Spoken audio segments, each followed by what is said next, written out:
Salam salam outsider, le débrief commence maintenant. Le Paris Saint-Germain a gagné aujourd'hui 1-0 en finale de Coupe de France face à Saint-Etienne. À un moment donné, il faut qu'on soit très sérieux. Je me pose des questions sur la capacité des Parisiens à pouvoir battre l'Atalanta. Pourquoi je me pose ces questions-là? Parce qu'aujourd'hui, les Parisiens, ils m'ont inquiété. Ils m'ont inquiété tactiquement, ils m'ont inquiété physiquement, ils m'ont inquiété mentalement. Ils m'ont inquiété tactiquement. Pourquoi? Parce qu'aujourd'hui, tactiquement parlant, ils ne se sont pas gérés. En match amical, quand tu viens jouer en 4-2-4, j'ai aucun problème par rapport à cela. Tu as envie de claquer des buts, mettre en confiance tes attaquants, c'est ton droit. Mais à un moment donné, quand tu viens jouer face à un adversaire qui a quelque chose à perdre dans un match qui a un enjeu, il faut respecter ton adversaire. J'ai envie de dire à Tuchel, mais gère-toi. Son 4-2-4 là, il m'a déçu parce que je m'attendais à ce qu'il vienne densifier son milieu de terrain. Mets-moi Verratti, mets-moi Marquinhos, fais ce que tu veux, je sais pas, mais densifie ton milieu de terrain pour avoir le contrôle du ballon, pour garder le ballon et faire tourner le ballon. Aujourd'hui, le Paris Saint-Germain, tactiquement parlant, je suis désolé, il ne montre absolument rien. Tu regardes le match, tu es lucide. Peut-être que tu n'es pas fan du PSG, tu es encore 2 fois plus lucide. Tu regardes le match et tu te poses des questions à savoir qui combine avec qui. Qui combine avec qui. Tu vois qu'une seule ligne de combinaison, c'est entre Neymar et Mbappé. That's it, c'est tout. Neymar, il redescend, il récupère le ballon, il trouve de la verticalité, il lance Mbappé, Mbappé part, il tue l'action. À un moment donné, il faut qu'on soit très sérieux. Quand ils vont tomber face à un adversaire qui va réussir à tenir Neymar au milieu de terrain, ils vont faire comment? Franchement, ils vont faire comment? Déjà qu'aujourd'hui, Saint-Etienne, avec leurs petits, les Fofana et tout ça là, ils ont commencé à fatiguer tout le monde. Donc sincèrement, on va être très sérieux, franchement. On va être très sérieux, franchement. Je regarde le match du Paris Saint-Germain, j'enlève toute émotion de ce match-là et je m'inquiète pour cette équipe-là. Et je le répète encore une fois, tactiquement parlant, leur 4-2-4, il n'est pas bon. Parce que leur 4-2-4 fait de telle sorte que... Parce qu'il y en a qui vont me dire c'est un 4-4-2, mais gérez-vous, franchement, Di Maria, il a défendu. Sincèrement, Di Maria, il a défendu, Icardi, il est descendu, Mbappé, à un moment donné, peut-être une fois, Neymar, j'en parle même pas. Aujourd'hui, vous jouez en 4-2-4 avec deux milieux de terrain, Gana Gueye et Paredes qui sont insuffisants. Franchement, ils sont insuffisants. Paredes, encore une fois même, il est combatif, mais Gana, aujourd'hui, j'ai l'impression que son seul attribut, c'est de faire des passes en retrait. Aujourd'hui, tu as envie de demander à Gana, mais sois beaucoup plus précis. Mec, ne rate pas tes passes. Je l'ai dit ici plusieurs fois, milieu de terrain, tu n'as pas le droit de rater des passes parce que tu rates une passe. Toute ton équipe est en danger. Aujourd'hui, Gana Gueye, tu vois en réalité que le boy, sincèrement, il doit se gérer. Je suis désolé, le talent, il l'a. Le problème, peut-être, c'est de la volonté. Je ne sais pas, parce que moi, je ne le connais pas personnellement. Mais j'ai envie de lui dire, gère-toi, parce que les supporters du Paris Saint-Germain, ils ont des attentes envers toi. Aujourd'hui, Gana, on s'attend à ce que le gars, il soit là en train de boss around le milieu de terrain, qu'il soit en train de courir à gauche et à droite. Mais Gana, aujourd'hui, l'intensité là qu'on avait dans la tête pour Gana, c'est pas celle qu'il est en train de nous montrer sur le terrain. Je suis désolé, aujourd'hui, il est nonchalant. Il est nonchalant. Donc du coup, quand je vois cette équipe du Paris Saint-Germain là et que je me rends compte qu'il joue qu'avec 2 milieux de terrain, mais je me dis c'est normal qu'à un moment donné, même à 10 contre 11 pendant 60 et quelques minutes de jeu, c'est normal que Saint-Etienne il fasse le jeu. Et c'est pas normal, c'est là où tu dois avoir peur. Donc du coup aujourd'hui, si tu es fan du PSG, que tu n'es pas inquiet, tu seras inquiet quand? Tactiquement parlant, les Parisiens ne se gèrent pas, comme je dis, parce que je cherche les combinaisons, je cherche quelque chose, je cherche un football, mais je ne le vois pas, je vois que de la percussion et de la vitesse, c'est tout. D'ailleurs, la preuve, on va être très sérieux, Mbappé, mais top player, parce que Mbappé, sur le premier but, qu'est-ce qu'il utilise? Sa vitesse et son accélération. Aujourd'hui, Mbappé, il a une explosivité extraordinaire. Son explosivité lui permet d'avoir une vitesse de course qui est juste magnifique. Aujourd'hui, tu le vois, le boy, il prend le ballon, il est explosif, il laisse la défense de Saint-Etienne sur place, il frappe. Jesse Moulin, ma foi, grand gardien de but. On a beaucoup parlé de Stéphane Ruffier. C'est vrai que ce qu'ils lui ont fait à Saint-Etienne, c'est dégueulasse. Ils n'auraient pas dû le lui faire. D'ailleurs, pour ceux qui ne le savent pas, Ruffier, il est revenu de vacances. On lui a dit, tu n'as plus de contrat. C'est terminé, c'est fini, on va résilier ton contrat. Alors que Ruffier, il est à Saint-Etienne depuis Mathusalem, sincèrement. Depuis Jérémy Janot. Parce que les vrais ici, ils savent. Ah ouais, nous on sait. Oui, ça fait longtemps qu'on regarde Saint-Etienne, mec. Depuis Jérémy Janot, le grand gardien, il y avait Stéphane Ruffier. Aujourd'hui, les gars veulent plus de Ruffier, peut-être à cause de son salaire. À côté, il y avait Moulin qui était là pour le remplacer. Moulin, il a fait une top performance. Sans Moulin, aujourd'hui, je pense que peut-être le PSG, ils auraient peut-être gagné 3-0. C'est fort possible. Mais derrière, il faut prendre en considération que tu vas tomber face à un Lyon ou un Atalanta qui eux aussi ont des très bons gardiens et ont peut-être des meilleures défenses que celles de Saint-Etienne. Donc du coup, la vitesse de Mbappé, elle est utile, il n'y a pas de problème, mais à un moment donné, ça risque de ne pas être suffisant. Le problème aujourd'hui, c'est que Mbappé est sorti sur blessure. J'ai mal pour lui parce que Mbappé, il a tout fait, il a accéléré, il a couru. Le problème, c'est que le vétéran, Loïc Perrin, 36 ans, il est lent. Il est lent. Moi, j'ai pas compris pourquoi il a fait ce tacle-là. C'est un tacle inutile. Mec, tu vois qu'il vient de partir. Laisse-le partir. Ça sert à rien. Si tu le tacles, tu vas le blesser parce que Mbappé, même les boys de 20 ans là, n'arrivent pas à l'arrêter. Donc, à un moment donné, sincèrement, tactiquement parlant, que les fans du PSG viennent me dire dans les commentaires, peut-être que moi je me trompe, mais ils n'ont qu'à me montrer qu'est-ce qu'eux ils ont montré aujourd'hui sur le terrain. Parce que moi, j'ai absolument rien vu. D'où la raison pour laquelle je répète et je persiste et je signe. Je m'inquiète pour eux et je m'inquiète grandement. Parce que tactiquement, il va falloir montrer quelque chose même face à Lyon et encore plus face à l'Atalanta pour espérer les battre. Maintenant, on va parler du physique, physiquement parlant. Ils sont pas prêts. Ils sont pas prêts. Franchement, ils sont pas prêts. Je suis désolé. Aujourd'hui, on a joué 90 minutes. Les Parisiens, et certains vont me dire oui, c'est à cause de l'intensité qu'ils ont arrêté de jouer. Je suis désolé. Je suis désolé parce que les Stéphanois, ils prennent un carton rouge. Ils sont encore chauds un peu. À la mi-temps, il se calme. La deuxième mi-temps, elle est beaucoup moins physique. La deuxième mi-temps, je m'attends à ce que le Paris Saint-Germain, ils contrôlent le jeu. Ils ne l'ont pas fait. Ils se sont fait bousculer par une équipe qui était à 10 contre 11. Les caseries, les bouts de bouse. C'est terrible. Franchement, c'est terrible. Tu regardes ça et tu te dis, mais physiquement, comment ils vont faire pour tenir face à une équipe comme l'Atalanta qui est en ce moment en plein rythme. Les Parisiens, ils sont en cours de rythme. En plus de ça, aujourd'hui, tu regardes le match. Tu te dis, l'Atalanta, ils ont Zapata. Ils vont claquer des têtes, ils sont capables de centrer, ils sont dangereux, ils ont un jeu qui est porté avec sur les ailes, avec un Castagne qui est sensationnel, un Gossens, j'en parle même pas. Je regarde après Michel Bakker.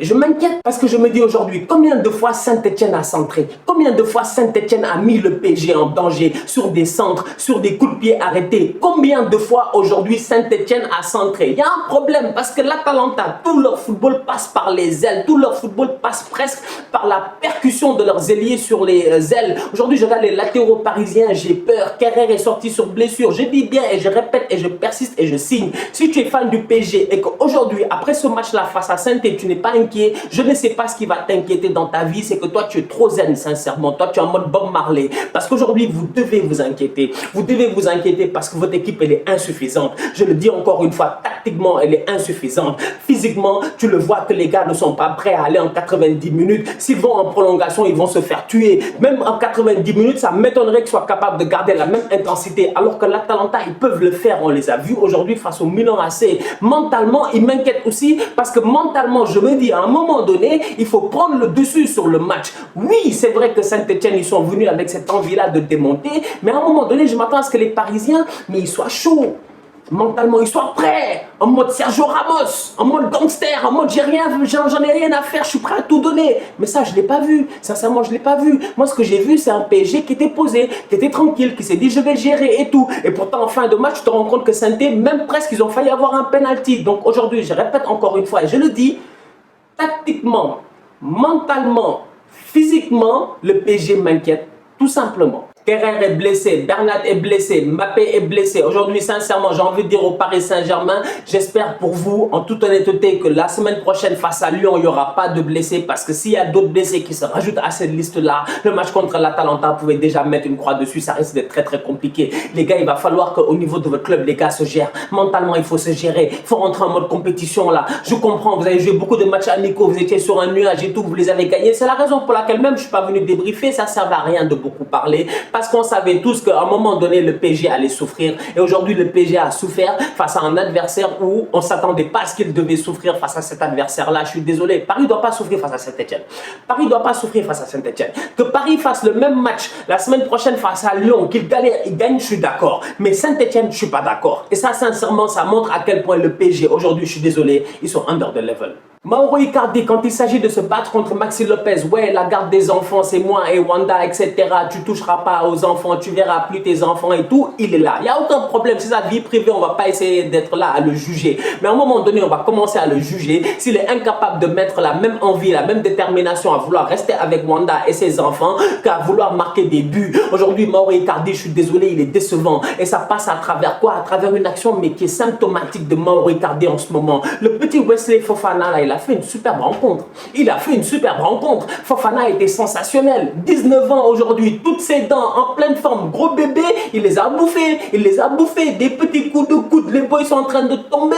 Il est là à un moment donné. Super ballon pour Icardi. Il n'a qu'à faire un tapis, mais Icardi, il est distrait. Il a trop de problèmes en ce moment. Je ne sais pas c'est quoi son souci, mais en ce moment, il en a. Parce que Icardi, à un moment donné, Ces actions-là, il les marquait constamment à l'Inter. Aujourd'hui, au PSG, il est incapable de les marquer. Sincèrement, Icardi, je l'ai cherché durant tout le match. Il est là à tergiverser, à rêver, à faire le lent, jusqu'à ce que le petit Fofana vienne faire un super tacle. Donc, sincèrement, on va être très, très sérieux. Je regarde les boys de Saint-Etienne là et je me dis, Fofana, il a été très bon.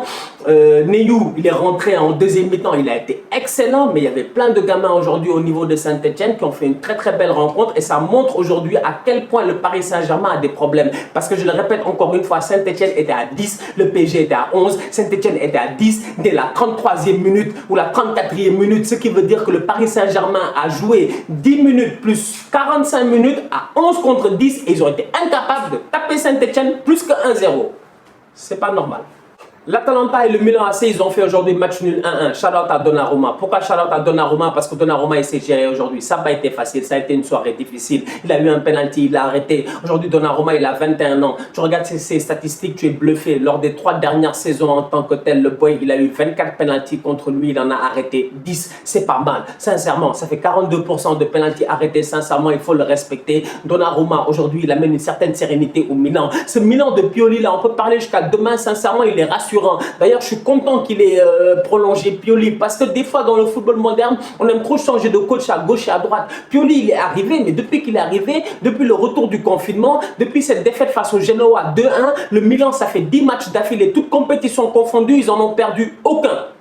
Ils en ont perdu aucun. Je pense qu'ils ont 7 victoires, 3 matchs nuls. Donc à un moment donné, sincèrement, ce Milan de Pioli-là, il respire la confiance à travers ces joueurs-là. Donnarumma, il est en confiance. Aujourd'hui, Théo Hernandez leur a manqué. C'est dommage, ça s'est vu parce que Théo amène une certaine profondeur en fait sur l'aile. Théo aujourd'hui, il est rapide, il est vif, il a une capacité de centre extraordinaire. Et en plus de ça, il est tranchant. C'est un latéral offensif. Théo, en fait, dans son football, on n'en parle pas beaucoup, mais il a un peu de Achraf Hakimi en lui. Tu sens que voilà, dans les styles, ça se ressemble un peu. Donc voilà un joueur qui aujourd'hui est très important dans cet effectif-là et qui a évolué au milieu de terrain. Franck Kessié, lui-même il en parlait depuis l'arrivée de Pioli. Tu t'es rendu compte que Kessié et Bennacer, c'est une paire qui marche. La preuve aujourd'hui, Kessié il fait pas un bon match. Pourquoi? Parce que Bennacer n'est pas là. Donc aujourd'hui, tu te rends compte que sincèrement, ce Milan-là, j'ai hâte de le voir la saison prochaine. En ce moment, il évolue petit à petit, il fonctionne très très bien. Calhanoglu, mon gars, le bandit. Calhanoglu, eh oui, le Turc, il est venu, il a mis un coup franc, ma foi, je suis choqué. Je vous l'ai dit que Calhanoglu, c'est un boy avec une force de frappe extraordinaire. Les gars s'en rappellent ici. Je pense qu'il était à Schalke, non, Calhanoglu, je ne sais plus où il était. Il était pas à Schalke. Je pense que c'est Schalke Dortmund, où le boy il pose un coup franc au milieu de terrain, il met une frappe, je ne me rappelle plus, mais c'est en Allemagne. Il a posé le coup franc, il a mis une frappe du milieu de terrain, je dis bien, coup franc. Il n'y avait pas de mur. Même le gardien ne s'y attendait pas. Tout le monde était comme ça, et tu vois le ballon qui fait genre 40 mètres, pleine lucarne. Donc aujourd'hui, à un moment donné, il faut respecter cet enfant-là, top player sincèrement en ce moment, et c'est l'homme en forme du Milan AC. Rebic aussi, il est en forme. Ibrahimovic aussi, il est en forme. Donc du coup, le Milan AC aujourd'hui, le fait qu'ils aient réussi à faire un match nul face à l'Atalanta, respect à eux. Pourquoi? Parce qu'à l'Atalanta de Gasperini, là, c'est la meilleure attaque en Europe. Non seulement c'est la meilleure attaque en Europe, mais en plus de ça, il marque but sur but. Mais en plus de ça, aujourd'hui, tu te rends compte que l'Atalanta, avec des boys comme Zapata, ils sont dangereux. Pourquoi? Parce qu'aujourd'hui, Zapata, il pèse. Ça fait la deuxième fois d'affilée que je viens vous débriefer l'Atalanta. C'est la deuxième fois d'affilée que Zapata marque un but basé sur le physique. Aujourd'hui, je regarde le match du Paris Saint-Germain et je vous l'ai dit tout à l'heure, les gars ne sont pas prêts physiquement. Zapata, quand tu vois le but aujourd'hui, encore une fois, il a juste bouffé le défenseur physiquement. Zapata ne réfléchit pas beaucoup, il te pousse. Il ne se fatigue pas, il te pousse. Tu le gênes, il te pousse, il frappe, il marque. Donc aujourd'hui, on va être très très sérieux. Quand je vois cette équipe de l'Atalanta là, quand je vois la capacité qu'elle a de créer le danger à travers ses latéraux, quand je vois aujourd'hui un Papou Gomez qui a été sensationnel, parce que Papou Gomez, on peut parler jusqu'à demain, mais sincèrement, c'est un bon vin. Le gars, plus il vieillit, plus il devient bon. Aujourd'hui, Papou, il a quel âge? Il n'a pas 32, 33 ans, mais quand tu le vois jouer, tu as l'impression qu'il a 22, 23 ans, sincèrement. Donc du coup, la mayonnaise de Gasperini, elle fonctionne bien. Quand elle va tomber face au Paris Saint-Germain, je le dis encore une fois, je m'inquiète pour eux, parce qu'aujourd'hui, ce qu'ils ont montré n'est pas rassurant. Bon, la famille, on se capte ce dimanche pour un débrief, dernière journée de Première Ligue. J'espère que vous serez là, je serai là, ça va être chaud entre les Manchester United, les Chelsea, les Watford, les Aston Villa, bref, la Ligue des Champions, la relégation, tout le monde va se battre. Donc du coup, on se capte dès ce dimanche pour un nouveau débrief. D'ici là, on continue à liker, on continue à partager, on active la cloche, tous outsiders.